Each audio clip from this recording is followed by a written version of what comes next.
Good morning, everybody, and thank you for joining the Spin Zone. It's a short day of baseball today, but we still have three pitchers we can cover, and also another segment on fantasy football. So, got might be a little bit shorter show today, but still have a lot of content to get to you. First things first, this show is being brought to you on behalf of the Daily Bread Network.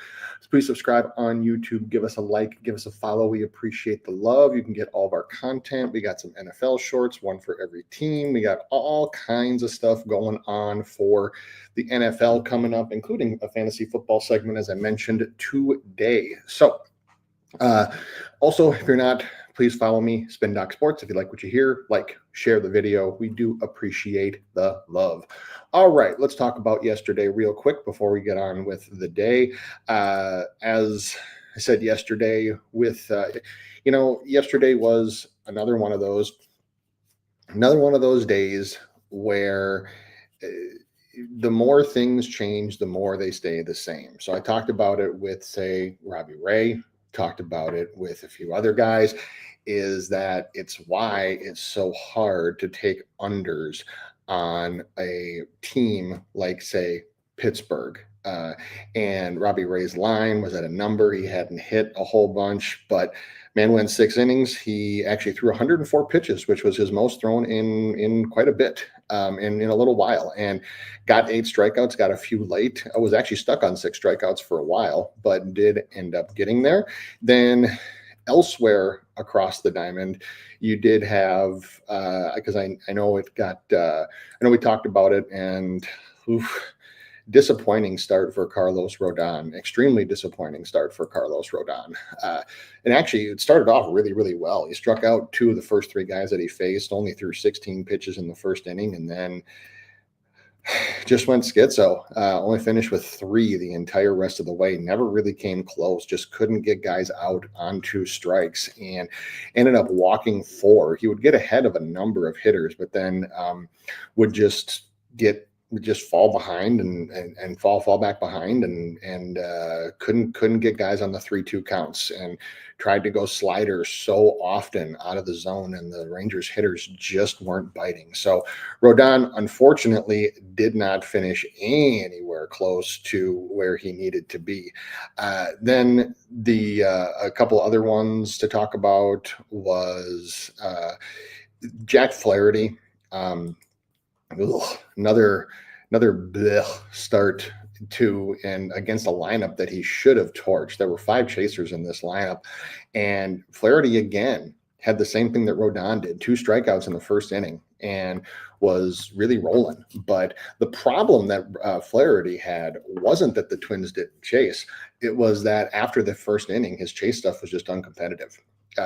So what Flaherty usually does is he paints his curveball and he paints his slider close to the zone, and so it can look like a strike and force hitters to swing at it if they're chase hitters, which the Twins had a bunch of.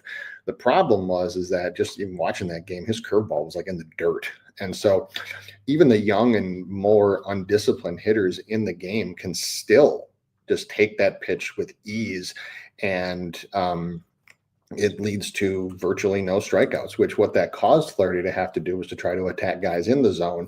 I've talked over and over again about how he doesn't have a dominating fastball, and the result was what you'd expect. So Flaherty kind of got pummeled. 5 earned runs, 6 runs, 5 earned. It's only 3 strikeouts in one. It was basically like a carbon copy of Rodon without the earned runs. So from a strikeout perspective, he got absolutely just punched in the mouth. So the other one that I know got brought up yesterday that I said I didn't want to touch, and we didn't in VIP, was Spencer Strider. Spencer Strider looked like he was on pace to just absolutely blow past this line. He had 5 strikeouts in his first like 60 or 40, 55, 60 pitches, and then won the entire rest of the way. And it ended where he had, I think, 5 of his last 6 hitters on 2 strikes. But the Brewers, man, the Brewers are just absolutely on fire right now. They are just rocking and rolling, 70-44, easily the best team right now, the way they're playing, the best team in the National League. They have a lot of elements of what you might want from honestly, from a World Series contender. I know that the Dodgers, I mean, the Dodgers will be there in the end, but if you wanted to fade the Dodgers in any way, shape, or form, I might look to the Brewers to do this because they have starting pitching. They have a very complete lineup, and man, they just got guys that can attack you all over. So Strider did not get there. Like I said, when I saw the line, it just looked wonky for it wasn't one that I wanted to touch either way. So glad that we didn't. But then a few other ones. I think Gosman got brought up. He actually ended up hitting it because the Rockies are still the Rockies. And the other one that I wanted to bring up was Shane Baz. Shane Baz has a tendency to start off absolute fire and then fall off the table, and he kind of did that yesterday. But the problem that the Angels had was that they just couldn't catch up to him. His fastball, when he really wants to, he can throw 100. He can throw 99 to 100. And when he's doing that, running that up the ladder, it makes his breaking stuff so difficult to hit. And that's what was going on yesterday. So he was just blowing it by guys. 9 strikeouts in 4 innings. He actually was almost perfect through the first 3, and then through the first 2, and then got into a whole bunch of trouble where he allowed 4 runs that tied the game, but then settled down and had a wonderful start. So Shane Baz is a guy where he's tough to trust, because sometimes he'll like he did in the first inning yesterday, he'll strike out the side and then he'll just absolutely fall apart. That did not happen yesterday. He fell apart a little bit, but then he put it back together. So, but if his fastball is working, he is a guy that you can easily count on for strikeouts against a number of teams. So that's from yesterday. We will get on with the business today. We got Eric J in the chat. What's up to you as well, my friend? Thank you so much for joining. Appreciate you. If there's any plays or any, I say if there's any pitchers you want to talk about that we don't get to, but there's only 8 going today. So only 4 games. So we'll go through the 3 main ones here, and then I'll get to, you'll probably thank me later, fantasy football segment for the day. So the first guy that we are going to talk about is Logan Gilbert. Logan Gilbert, the righty, striking guys out at a 35.4% clip, walking guys at 5.7%. He gets the White Sox, who have had a rough go of it on the road, and their offense has been as anemic as you would expect. And this line is set at an absolutely sky high 8.5 with an over and under, at least on one book, pretty reasonably. Actually, that's plus 116. That's plus 116, not minus 116 for Gilbert. So we have an 8.5 line. Crazy line. So what do we do with Mr. Logan Gilbert? Well, with the way that the White Sox are right now, especially since Chase Meadroth is still out, and even though he's in the projected lineup, because I always go by projected the day before or the morning before I see the line, he's in the projected. I would doubt that he actually plays. So you're probably going to get another guy who's a strikeout candidate on this one. And so across this lineup, the thing that you can't do against Logan Gilbert is you can't take pitches in the zone. You see his strikeout percentage in the bottom right when he gets ahead and counts is 50%. And actually when he gets to 0-2 on guys, it's over 50%.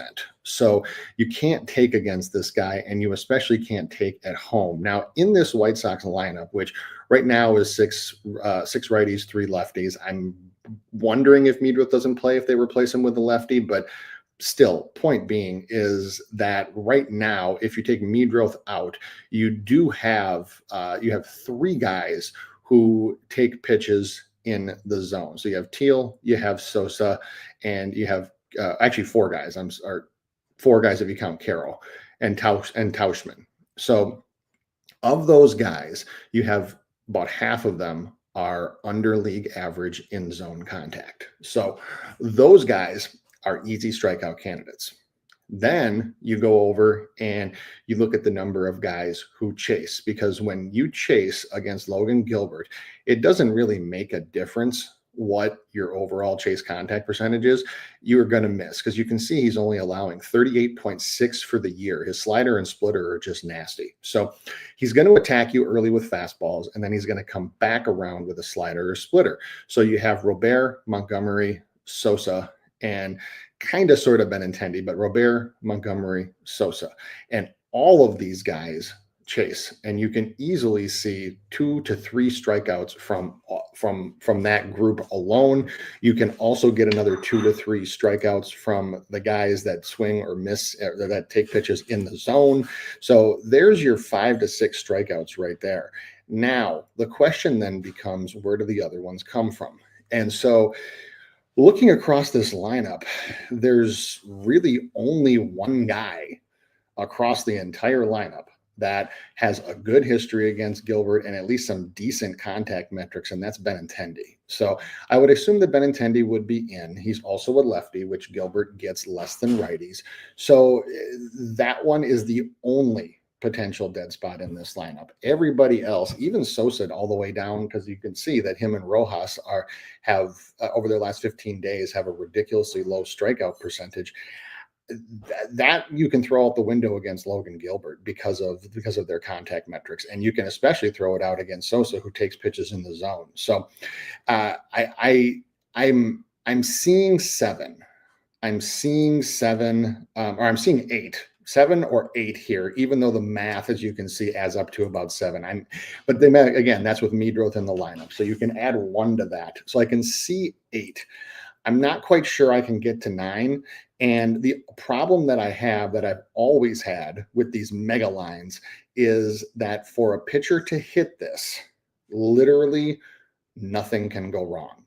For a pitcher to hit 9+ strikeouts, you have to have virtually nothing that can go wrong. Can't have a long inning, can't have you almost certainly can't have an inning without a strikeout, even if it's like a 10 or 11 pitch type of inning. I mean, maybe if you get like a 5-6 pitch inning where guys just hit like 3 straight ground balls or fly balls or something like that, maybe you can get past that. But for guys to hit these types of lines, what you need is virtually nothing to go wrong.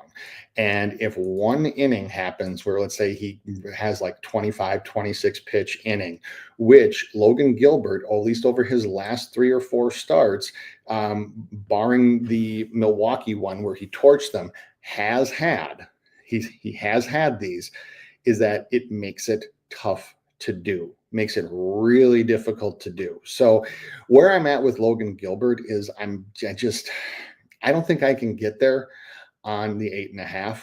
I think if I'm going to do that, I think what I'd rather do is I'd rather structure it, and I'd rather put 8+ for, like, say, close to a unit straight up without paying the juice. I'd put 9, a little bit on 9, and I'd probably put a little bit on 10, because my guess is that he either misses those or he just absolutely goes ballistic, kind of like he did against Milwaukee a couple starts ago, and puts up like a 10-piece or even more.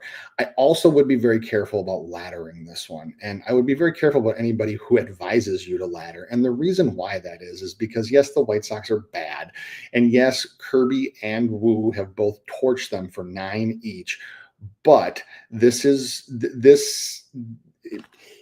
it's so hard to get 11, 12. I mean, that's just so many strikeouts, and you need literally nothing can go wrong. I mean, he has to record almost 2 strikeouts per inning to make that happen, or have multiple innings where he Ks the side. And even for a guy like Logan Gilbert, even for a team like the White Sox, that is just incredibly, incredibly difficult to do. So, like I said, I don't mind the 8. I don't mind a little something on the 8, even at the juice that it's at.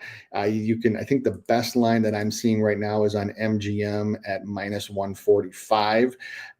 Without seeing a lineup, though, it's hard. It's hard to make the determination. If for whatever reason, if Meadroth is back in the lineup, then it becomes an even tougher proposition. But assuming that he's out, I think you can add 1 onto the total, or you can add at least a half to a 0.75 onto the total that's at the bottom. And so then that gets you to 7.5. and 8 becomes a much easier path, much easier hill to climb. So I see 8. I'm just, man, on a moving day and on a day where the White Sox have just been absolutely torched from a strikeout perspective. And for a Rays or for a Mariners team that has already won the series and it also plays tomorrow, is that I'm just not sure that I'm going to be able to count on 9 from Logan Gilbert. Could he get there? Yeah, he could, and it's probably worth maybe it might be worth a little bit of lunch money. But if you're going to do that, like I said, I would structure it, and I would make sure that your 9 and your 10 can be covered by 8, and that you're risking around a unit to 1.25 units grand total on the whole thing. So that's how I would structure it. What I wouldn't do is I wouldn't go crazy and do like 2 units on 8 and a unit on 9 and a unit on 10. Like stuff like that is how then oh my God, he has a 30 pitch inning and only had 1 strikeout. And now you're 8. Now you're trying to look at, like, do you chase and try to take over 6.5 to get back to you? Stuff like that is how you end up losing a lot of money on a prop when you don't have to. So that's how I would structure Logan Gilbert. Under with how the White Sox have been absolutely hideous at the plate just isn't an option at this point. All right. Next up is Paul Skeens. Paul Skeens, the righty, he doesn't get the Giants right now. He gets the Reds. He gets the Reds, and the righty is striking guys out at a 28.7% clip, walking guys at a 6.3% clip. And for Skeens, we do have around what I expected this line to be. It would be a 7.5 at plus money.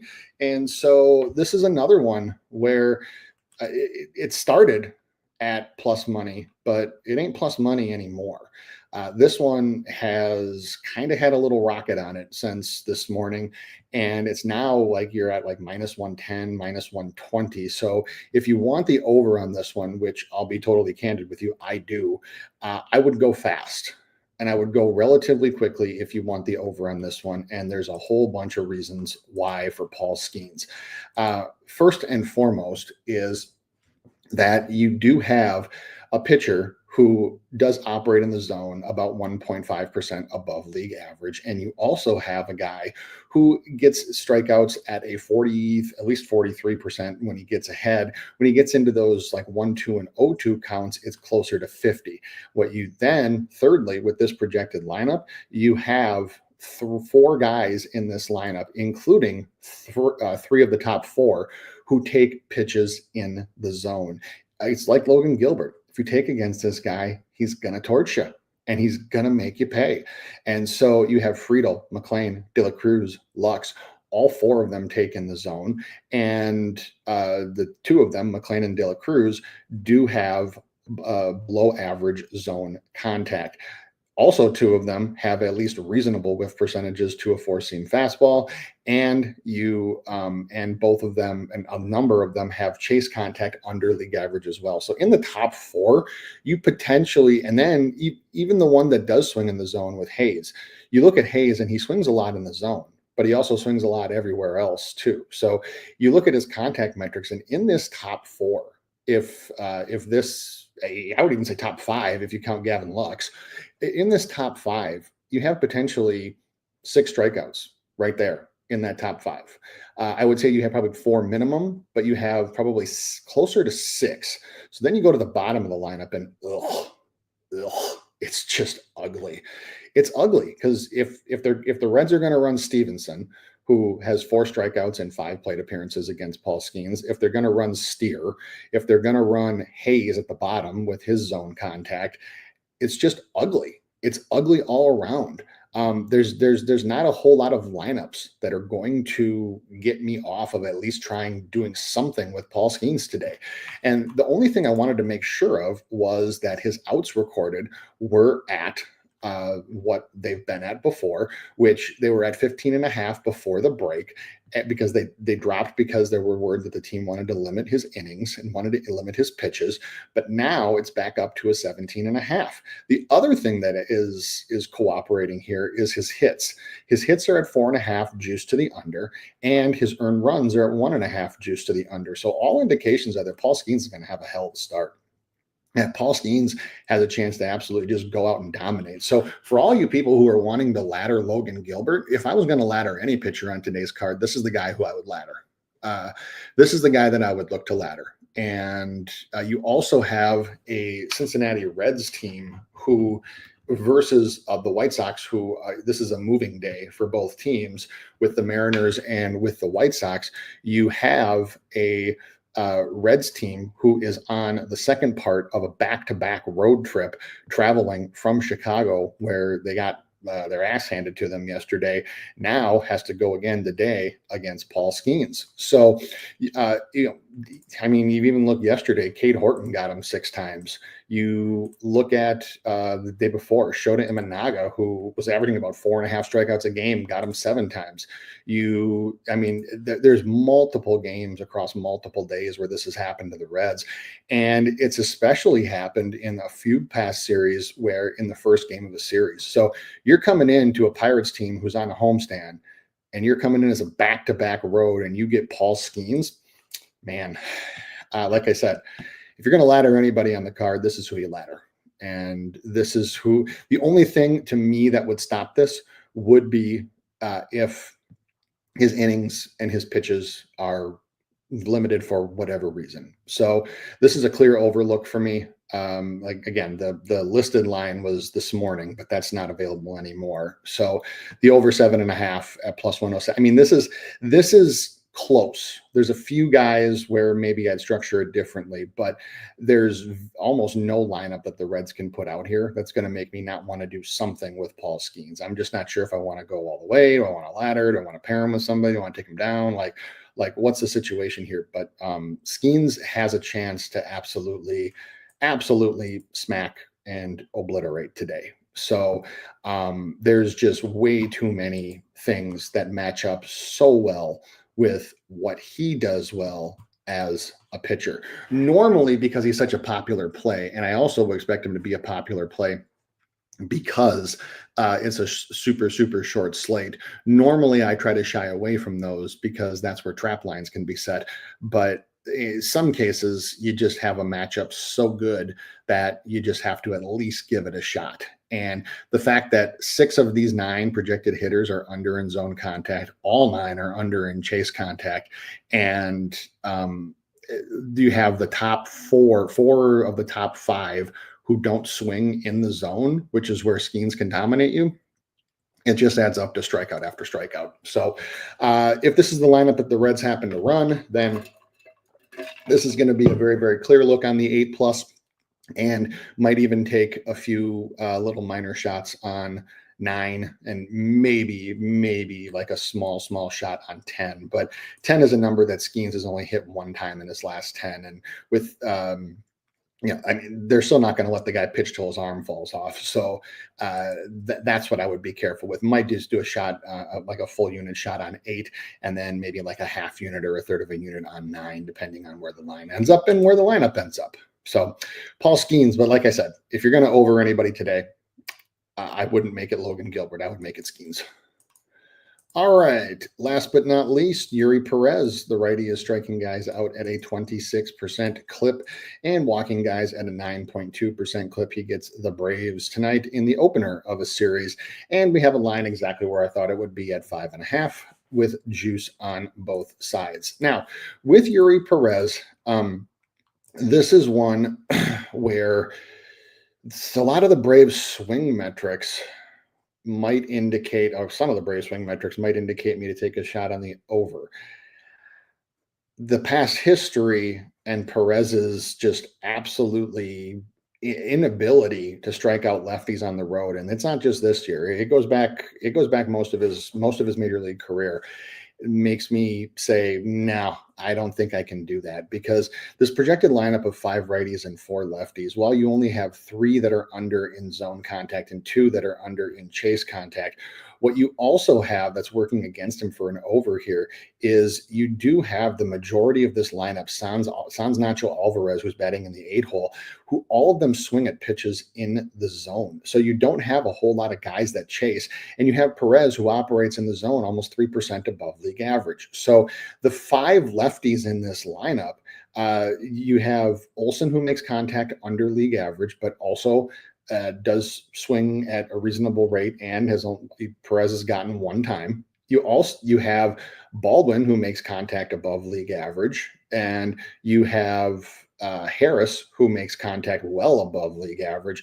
You have Albus, who makes contact above league average. So all of these lefties that Perez has had issues with striking out in general, but for sure on the road, you have all of these guys that have contact above league average, and all of these guys swing at or above league average. So, the only guys that I'm really counting on, as you can see, to be like a very high strikeout, like a for sure strikeout, are Murphy and Allen. And Allen's in the 9 hole. And why that matters for this start is that right now Perez's innings are set at a heavily juiced under 15 and a half. So what that probably means is that he's only going to face Allen twice if Allen bats in the 9 hole, which he has been. So you get Alvarez and Allen, and you do have the potential for 2 strikeouts between the two of them. But if they each only bat 2 times or face Perez 2 times, it's going to be tough. It's going to be tough. So I can see 5 for this one. I can't get to 6. I can't find a whole lot of paths to 6 if this is the lineup that they run. So if you were thinking over for this one, Jurickson Profar would be a guy you don't want in. You would probably also not want Ozzie Albus in, but I'm sure that both of them will be batting. And you probably also you're probably not going to want Baldwin in either. But I would expect all these guys to be in. So the big thing for me is, one, how many lefties do the Braves run? And 2 is that are Profar, Baldwin, and Albus all in? Now, if all 3 of those are in, I have to take the over off the table. Now, the question is, can I do an under? And oh man, the Braves have cooked me good when it comes to unders, especially unders where the numbers say that they should hit. So I try not to let superstition dictate anything that I play, but it's the Braves have had a lot of poor strikeout performances against pitchers that the numbers say that they shouldn't strike out against. So I'm going to wait to see what the lineup is, final composition, and more importantly, how this line moves, because right now it's pretty much even juice on both. So I want to see, once the lineup is released, what happens to the number. Where does the number go? Because to me, that's going to dictate if this can potentially be playable or not. I also want to see if Perez's earned runs go to a 2.5, because right now they're pretty heavily juiced at a 1.5. His hits are heavily juiced at a 3.5, but his outs haven't moved. And so what that's telling me is that he could potentially throw a lot of pitches in this start, and which his walks right now, he actually does not have a walks prop right now. So I also want to see if we get a walks prop, because with Yuri Perez, he's walked 7 guys over his last 3 starts, and he hasn't hit, and he's only hit 6 in one of them. And that was against the Brewers, and that's when he got it very, very late, and also only allowed 2 hits, which he's projected to allow more tonight. In past starts prior to that, when he has walked 3 or 2 or more guys, he has only hit the 6+ one time. Now, granted, it was against these Braves, but it was at home. And it was also in a different scenario than what he's facing tonight, coming into the road for the first game of the series. So there's a lot of question marks for this one for me. I don't know if I can find a path to the over here for Yuri Perez, especially not coming in on the road. I would, if I could trust the Braves in any fashion, I'd probably be a little more interested in the under. But overall, this might just be a total pass for me, even on a short day. Let's see. We got Eric out. Got a few questions about other pitchers, which we'll cover in just a second. And Lauderdale Owens in the house. Welcome in and thank you. We got Lauderdale has Perez's walks allowed 1.5 juice to the over via Hard Rock. Okay, so that is right about where it normally is. So you're probably going to get 2 walks. So I would expect that Perez probably straddles the line between 5 and 6 on this one.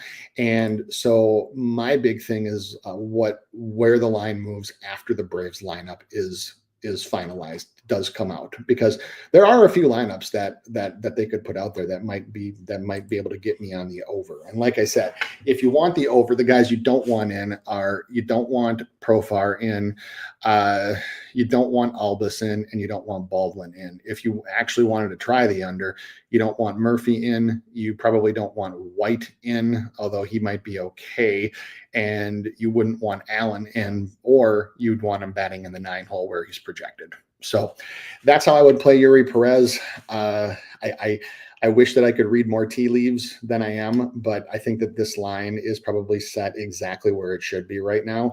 And so that's why I'm waiting for post lineup movement to see what happens.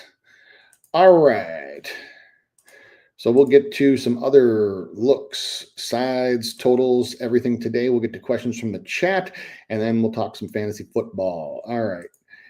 Eric asking, any thoughts on Lopez against the Nats? So Lopez at a 5.5, he's 5-5 to this number in his last 10.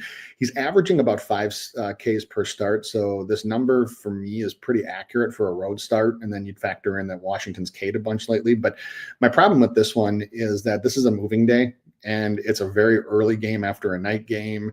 It's just, for a road pitcher, unless it's like one of the guys you would expect, like Wheeler, Skubal, etc., then it's hard for me to take an over, but it's also equally hard for me to take an under on Washington. So I can't get there with an over on this one. I don't even know if I want to pull it down and go 5+. I'm probably just looking to just leave that one alone.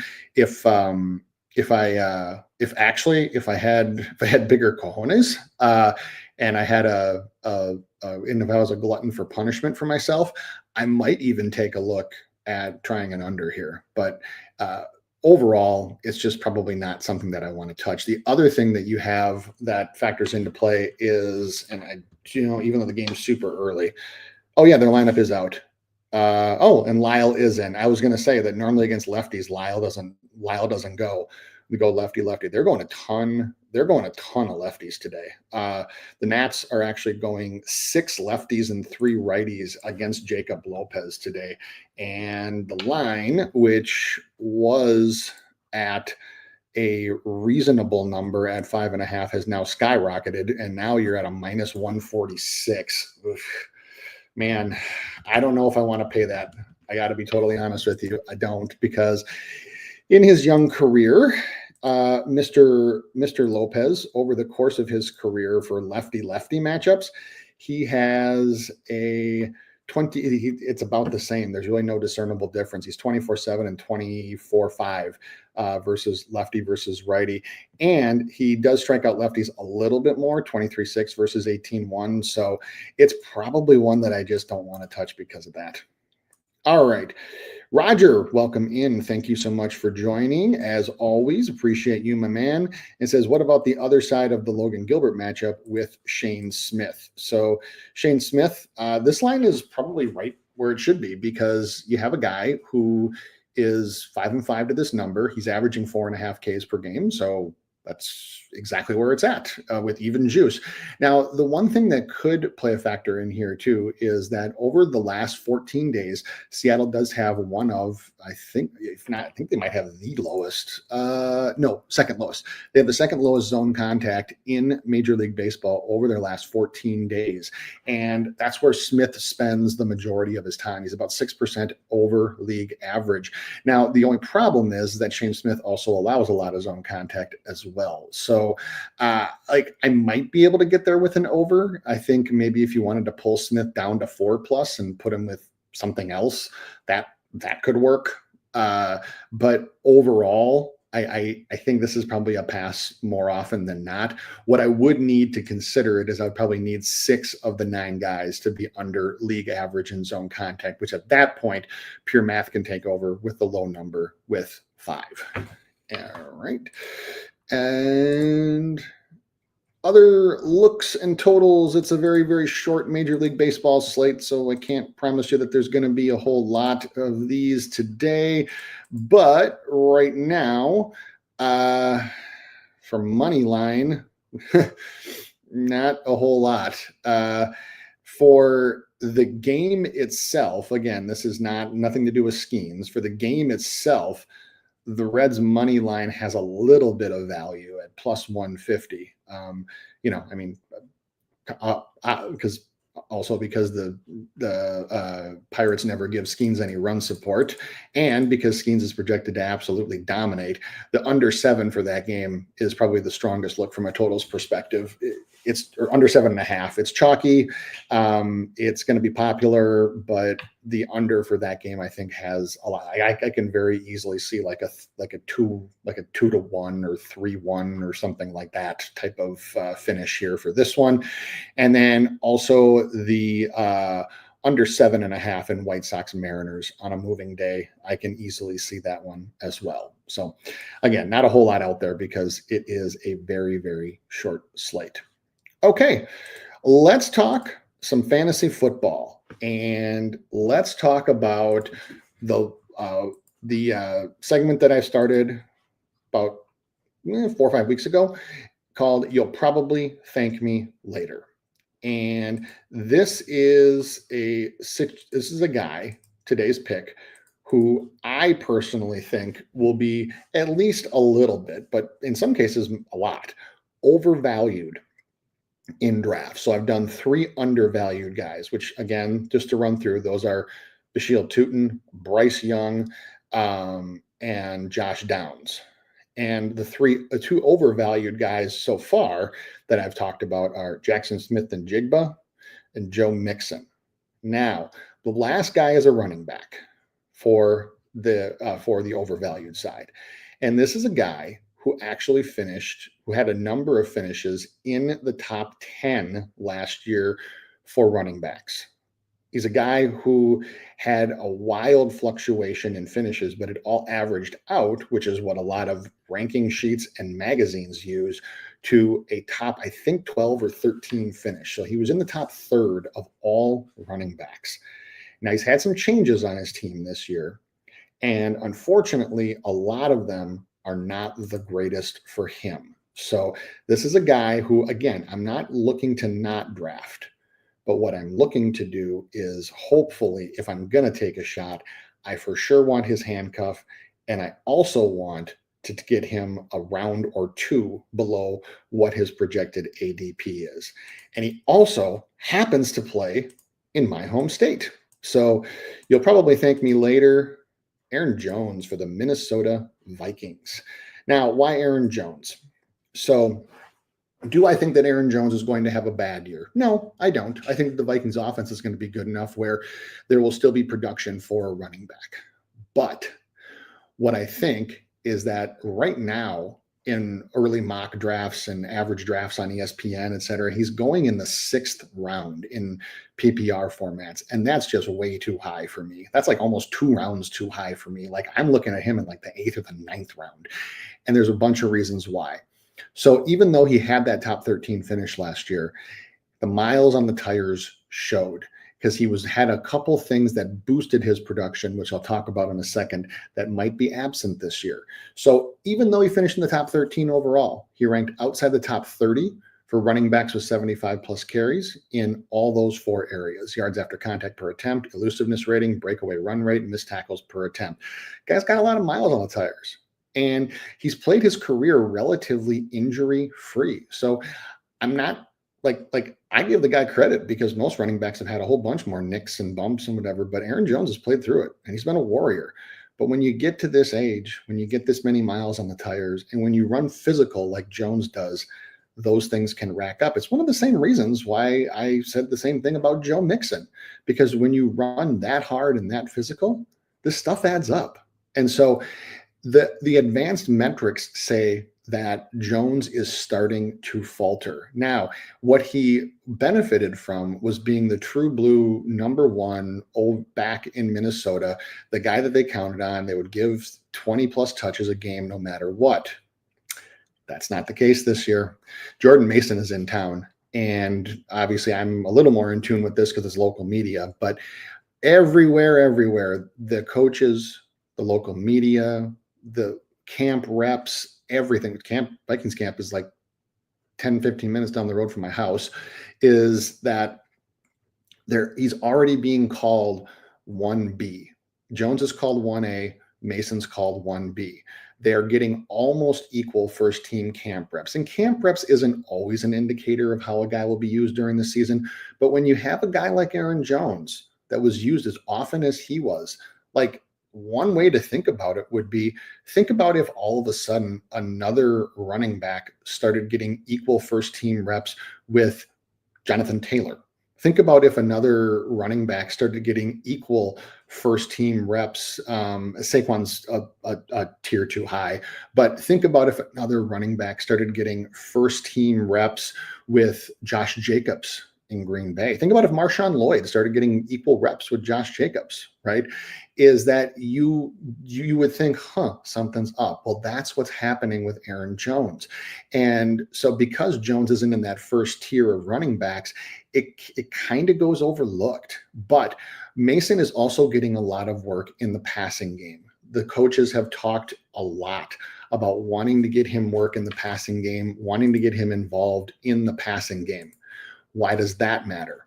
Well, Jones had 51 receptions last year, which ranked 8th among running backs, and he also had 408 receiving yards, which ranked 7th. Without that, his finish at 13th or in the top 15 would fall below 25th. So will he lose all of his passing down reps? No, he won't. Will he lose all of his goal line reps? No, he won't. But the coaching staff in Minnesota, at least now, is very, very high on Jordan Mason. And they're very high on him for his work in the passing game. So when you take that away and you have to make Jones a little bit more of a pure runner, or you put him on the field at the same time, that's one more guy who can take away work for a guy who's going right now. If you draft a guy in the 6th round, that's your running back 2. And I don't think that Aaron Jones projects as a running back 2 this year. I think he projects more as a running back 3. If you can get him as your 3, you're in good shape. If you can get him as your 4, I think that you're in fantastic shape. So guys that I would rather take in a PPR draft above Aaron Jones would be, I mean, there's a couple of them. If I'm in a PPR league, I would rather take, I would for sure rather have Isaiah Pacheco over Aaron Jones. I would probably take Tony Pollard over Aaron Jones. I might take Travion Henderson, even as a rookie in a non-dynasty league, over Aaron Jones. I actually think that Aaron Jones kind of lines up here with guys like the Steelers running backs, with guys like Brian Robinson from Washington, and even eventually, not to start with, but eventually with guys like RJ Harvey for the rookie out of Denver, who I think is going to see a lot of work. Guys like that all should go. Chuba Hubbard should go before him. James Conner for sure should. Omari and Hampton. I mean, all of these guys, to me, should all be taken before Aaron Jones. And it's for all the reasons that I just mentioned. So, again, I'm not saying don't draft Aaron Jones. I'm not saying Aaron Jones is going to like fall off the face of the earth. What I'm saying is that your league is won more often than not by finding more guys that perform over their expected value in draft position and having very few, if any, guys that perform significantly under it. And Aaron Jones is a guy where, yeah, if he's available after all those guys that I mentioned have been taken, sure. Like I would be very happy with Aaron Jones as my RB3, a guy I didn't have to start every single week. And that's the delineation point that I use for, because people ask like, well, what's RB2, RB3? Like, what's the difference? So even if you have a flex spot, because you can, unless it's a running back only flex, which leagues don't have that, is that if your league is 2-3, meaning 2 running backs, 3 wide receivers plus a flex, and your flex can be anything, it's not a super flex, but like running back, wide receiver, tight end, which is what most leagues are, is that a running back 2 for me is a guy that you would look to start every single week. And then say, for example, your second running back was Aaron Jones, and then you went a few rounds because you had a few other spots, and then your next running back was somebody like Javonte Williams for Dallas, right? Like if those are your 3 running backs, or like Rachaad White, Travis Etienne, like something like that. If you're in that type of shape, that's the spot that I don't want to be in. That's the spot that I wouldn't want to be in. Now, if you have, like, let's say you go running back, right? Let's say you go like Bijan Robinson or Christian McCaffrey, you get a stud, and then you happen to pick up like a Chase Brown or a Josh Jacobs or something like that, a couple rounds later, and have a decent wide receiver. And Aaron Jones is sitting out there in the 6th or in the late 6th or 7th, maybe even probably 7th round. Yeah, you can for sure go ahead and take a shot. And it just, for me, the delineation point is he a guy that in most circumstances you're going to have to start every week? And if he is, I'm not interested, because there's just too many things working against him. And I haven't even mentioned the fact that obviously he's got a rookie, second year, but rookie by game standards, quarterback who is going to need some time, at least a little bit of time, to develop. So there's a lot working against Aaron Jones this year. So don't pass on him, but don't overdraft him either. All right. I think that's going to do it. It's a short day today. Thank you to everybody in the chat. Eric J, Roger, and Lauderdale. Thank you all. And if you haven't yet, please do subscribe to the Daily Bread Network. And for all of our content, we appreciate all of that. Please give it a like, give it a follow. We do appreciate that as well. No show for me tomorrow. I'm going to be on with Sharpie at 1 p.m. for the Friday Super Show, where we cover 6 pitchers. So best of luck in all your action today. We'll see you then.